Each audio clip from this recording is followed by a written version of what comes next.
Hello दोस्तों, तो चलिए अब बात कर लेते हैं हम लोग भूकंपीय तरंगों की। तो ये जो सभी जो भूकंप हैं वो स्थल मंडल में ही आते हैं, यानी लिथोस्फीयर जिसको कहा जाता है उसमें आते हैं, है ना।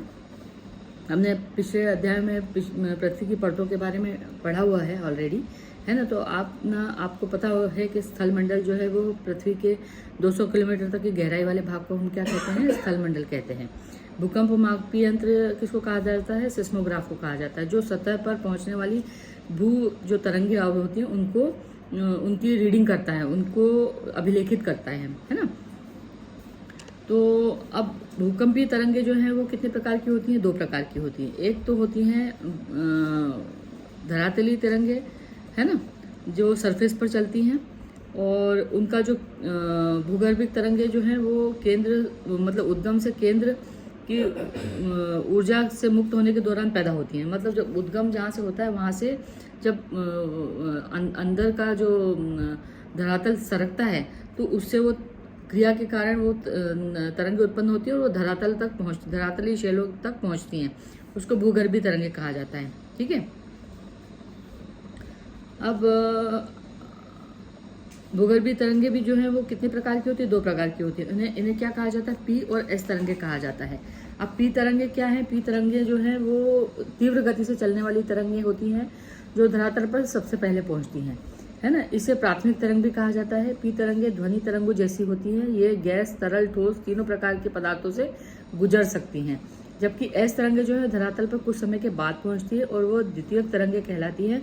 एस तरंगों के विषय में यह महत्वपूर्ण तथ्य है कि ये केवल ठोस पदार्थों के माध्यम से ही चलती हैं। एस तरंगों में यह भी महत्वपूर्ण विशेषता है ना, किसी भी विशेषता की जो है ये जो तरंग है वो सिर्फ जो ठोस धरातल होता है उस पर चलती हैं, है ना।